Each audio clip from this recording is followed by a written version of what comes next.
Hello and welcome to Newsbreak. I'm your host, Nick Steffens. We have more information about the closing of Iowa Wesleyan University, so let's take a look at today's top stories. Iowa Wesleyan University, the oldest co-ed independent university in Iowa, is shutting down due to financial troubles. The 20-member board of trustees voted unanimously to turn the campus over to the U.S. Department of Agriculture as collateral for a $26 million loan, as school officials said they saw no alternative. The university had requested $12 million from Iowa's COVID relief funds, but school representatives said the lack of relief was a final nail in the coffin. This is not the first time Iowa Wesleyan University faced financial difficulties. In 2018, the school announced a 2-week deadline to find funds before closing down, a goal it ultimately reached along with a planned partnership with Florida's St. Leo University, which eventually fell through in 2020. Notable alumni include the first 2,000 black graduates, Susan Mosley Gandison, Iowa's first female Secretary of State, Ola Babcock Miller, award-winning astrophysicist James Van Allen, and record-setting astronaut Peggy Whitson. The university's president, Christina Plunkett, said that the faculty and staff knew that the financial situation would be tough. The institution recently announced programs in computer science as well as master's degree option in criminal science and criminal justice in an effort to boost enrollment. The school's recent push for growth was intended to prevent closure. Many students and staff were shocked by the announcement as they had just finished registering for classes and teachers had contracts for the next school year. Students took to social media to inform athletic scouts that they were 100% open to recruitment. Coaches from other schools had already reached out to some students. Several staff members were also surprised by the news and were informed of the closure in a meeting 1 hour before students. The university had secured 4 teach-out agreements with other schools, including William Penn University, Upper Iowa University, University of Dubuque, and Culver Stockton College. This ensures that students can complete their programs on time and for comparable cost to Iowa Wesleyan. Meanwhile, Cornell College has announced that it will push financial aid to students from Wesleyan in an effort to minimize the fallout.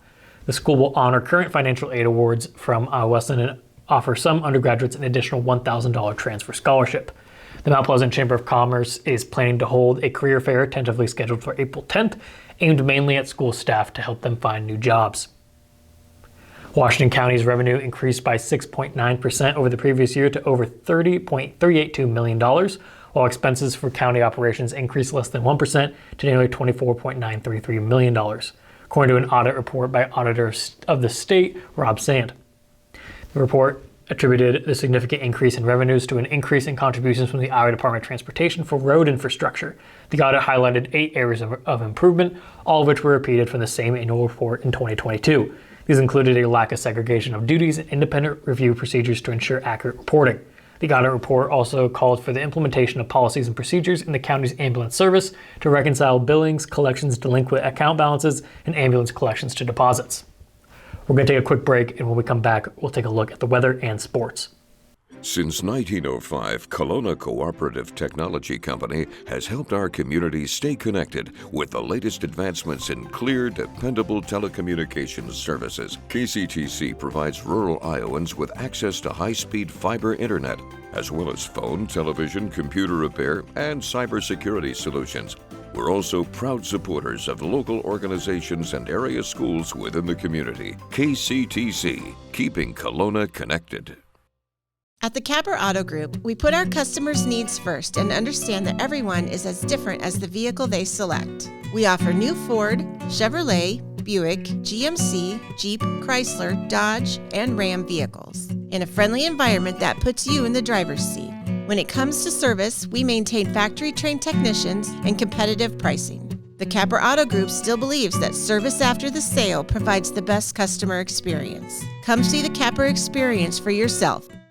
Hospice isn't a place, it's a type of care that focuses on living. Servicing a 7-county area, the Hospice of Washington County staff of nurses, social work, hospice aides, spiritual and grief support, volunteers, music and massage therapists are able to provide free end-of-life care where the patient lives. We write wills, give consent for organ donation, but rarely is there a plan for what we would want the final phase of our lives. At Hospice of Washington County, we encourage our patients to be in charge of their healthcare decisions while maintaining quality of life. Tammy takes the time and has the personal interest in each one of us. I don't worry about what's going to happen because I know my policy is taken care of. She pulls what I need and puts it together, which is the program I get from her. Every year she calls around September or so and says, there's changes again, and I'm going to do the best thing for you. It's been perfect. She does a great job. Welcome back to Newsbreak. I'm your host, Nick Steffens. We have your 5-day forecast coming up, but first obituaries. Carolyn Buster of Winfield passed away on March 27th at the age of 88. Funeral services will be held at 3 p.m. April 3rd at Winfield United Methodist Church. The Snyder and Hollenbaugh Funeral Services is in charge of the arrangements. Peter D. Wallace of Fairfield passed away on March 22nd at the age of 80. A memorial service will be held at 7:30 p.m. April 7th at MIU in Dolby Hall. Nicholas Bombay of Kyoto passed away on March 27th at the age of 62. A private burial will be held. Powell Funeral Home is in charge of the arrangements. Virginia Johnson of Morningside passed away on March 21st at the age of 94. Funeral services will be held at 10 a.m. March 28th at Sharon Reformed Presbyterian Church. Snyder and Hollenbaugh Funeral Services is in charge of the arrangements. That was obituaries. It is now time for your 5-day forecast. Today has been 65 with partly cloudy skies. Tomorrow it will be 73, but there will be thunderstorms with a chance for hail and even a tornado.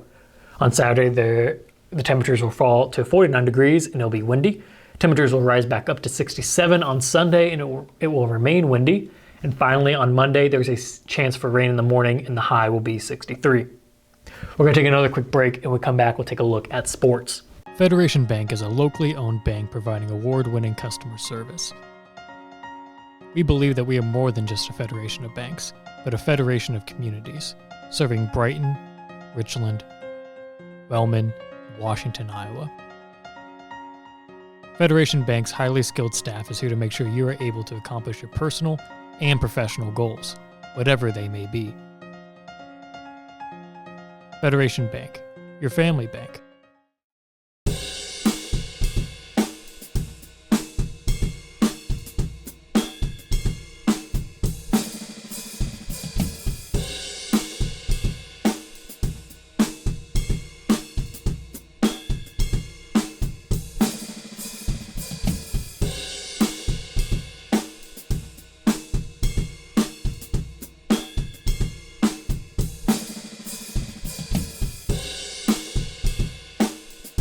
Family owned and operated by Andy and Sarah Ross. Ross Auto has been your vehicle repair and maintenance headquarters since 1935. We specialize in all makes of cars and light-duty trucks. With our variety of available services, let us help you keep rolling and your vehicle operating efficiently. Services include general auto repair, alignments, brakes, fuel injection, and more. Schedule your appointment today at 319-653-5656. That's 319-653-5656. Welcome back to Newsbreak. I'm your host, Nick Steffens. It is now time for sports. Sports, brought to you by Fairway.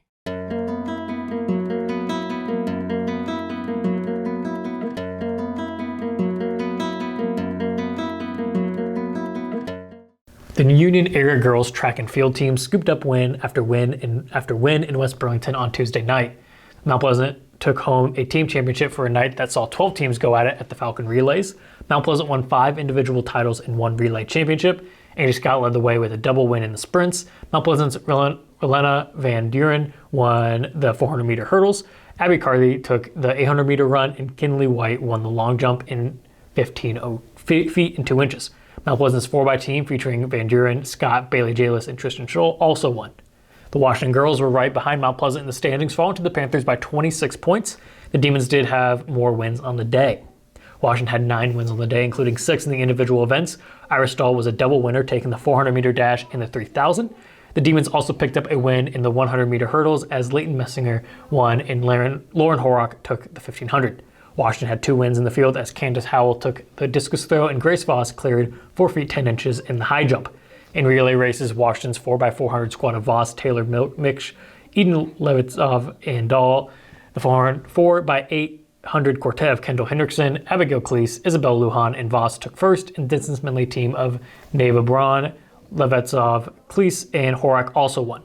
That was the news for Southeast Iowa. I've been your host, Nick Steffens. This has been your news break, and I will see you next time.